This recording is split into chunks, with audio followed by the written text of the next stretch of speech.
Welcome to another edition of Our City. We're doing stories that shape America. We're uncovering the often overlooked stories of the women who helped shape the American Revolution, especially right here in the city of Elizabeth. Residents can visit our social media sites, get more information on any upcoming events, or simply have a question, call our public information office at 908-820-4124.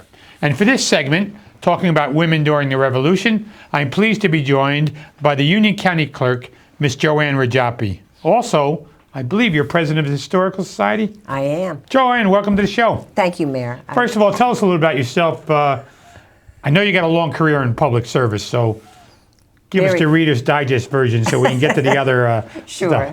Well, I've had a lot of history in local politics as the mayor of Springfield, and then as a commissioner or a freeholder, and also working in the state with Brendan Byrne. So it's about 45 years. I started when I was very young. I was just going to say, you started when you were 12, right? Well, about that.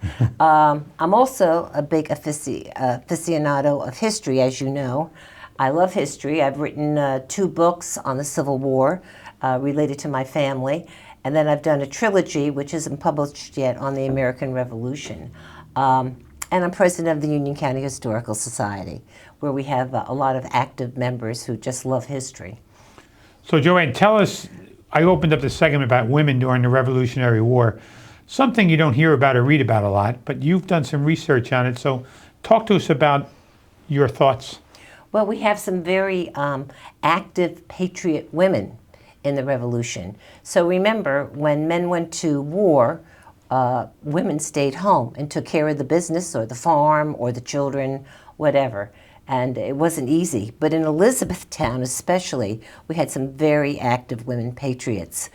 We had the 3 daughters of Governor Livingston. Governor Livingston, of course, at Liberty Hall, was the new governor of the fledgling country of New Jersey, fledgling colony of New Jersey.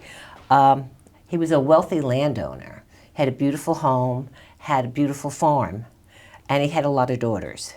3 of his daughters were called the 3 Graces, and they were called that because they were very popular and very beautiful.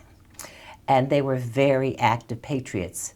The British put a bounty on Governor Livingston's head. So he was away from the farm very often, and the girls took over. Susanna, his oldest, hid very sensitive letters. One day the British came searching for him, and they went into his desk, and she hid some sensitive letters from George Washington and the Continental Congress. She hid them by saying that they were love letters, and they were very personal. And as a gentleman, she expected they would not read them, and they did not. And then there was Kitty. Kitty was a very good friend of Alexander Hamilton. She managed and organized all of his correspondence during the war, governor's correspondence, that is. And then there was Sarah. Sarah was a bit of a socialite, and she also was an intelligence asset for the governor. Her circle of friends was high up in society, and she learned a lot of information about the British, which she shared with her father. So these were 3 patriots. When Connecticut Farms, the battle was over, the British went to Liberty Hall, and remember they had killed Hannah Caldwell. And they decided that they would ransack the house. It was dark, it was a very bad storm. One of the girls came down the stairway with a candle in her hand, and they were petrified. They thought it was the ghost of Hannah Caldwell, and they ran out of the house. So I would be remiss if I didn't mention Hannah Arnett. Back in 1776, the British came to Elizabethtown and offered the town amnesty if they would swear allegiance to the crown. They therefore would protect their property. So the men really didn't know what to do. They decided to have a meeting at Isaac Arnett's house. And they were a little cowardly. They said, well, we don't want to risk our property, our land, our holdings. And Mrs. Arnett, Hannah, overheard them. She went into the room and she interrupted them and said, what are you men, cowards? What's the matter with you? We want independence. So her husband tried to shoo her out of the room. She would not go. And she said to Isaac, "If you do this, I will leave you," which was a shock. Women didn't leave husbands at that time.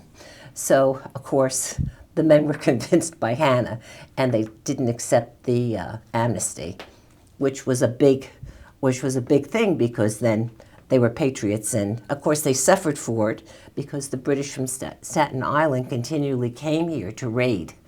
And All right, we have an Arnett Street in the city of Elizabeth. yeah, that's for I Hannah. didn't know the history of Arnett Well, Street. she's actually one of the, they based the founding of the Daughters of the American Revolution on Hannah Arnett.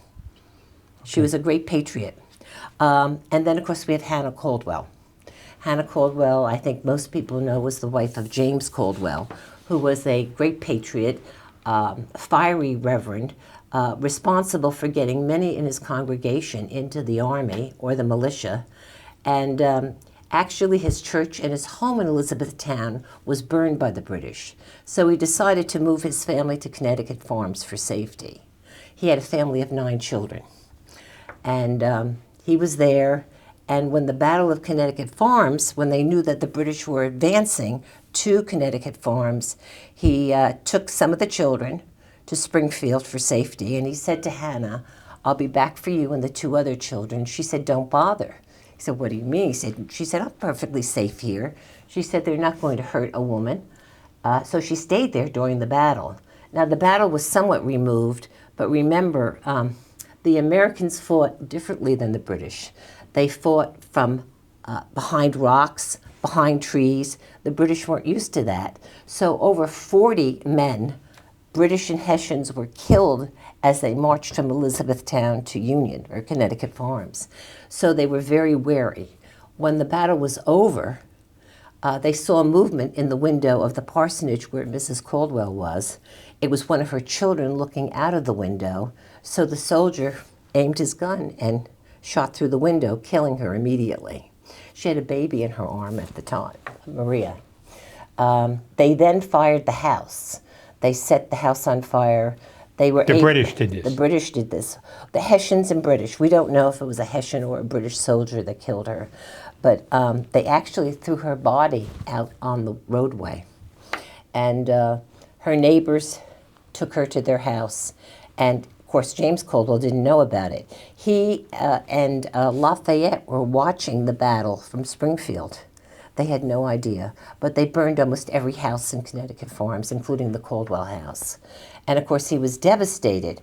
But what he did was he used her murder as a rallying cry to get people more interested in the war, to sign up, to commit to service. Hence the county seal. Hence the county seal, where we see it's a dramatization of the death. She wasn't on her porch with a child. She was actually laying on a daybed with her baby. Okay. So, any other women, by the way? Or Oh, there were some others, but those were the most... they're the most overlooked. They're the most overlooked, I Okay. think. And the women in Union County experiencing challenges during the time compared to other regions. Tell us about your thoughts on that. Well, as I said, the British loved to raid Elizabethtown. It was a short trip across the Arthur Kill, right? And if they wanted a cow, if they wanted dinner, they came over here, took a cow. They just took things. And I believe in one case, Charles, my friend over here, Charles Shellcross, told me a story about peppers that were in the kitchen. A doctor had a string of peppers in the kitchen, and the British took those, and he was very upset by that. So they just took what they wanted.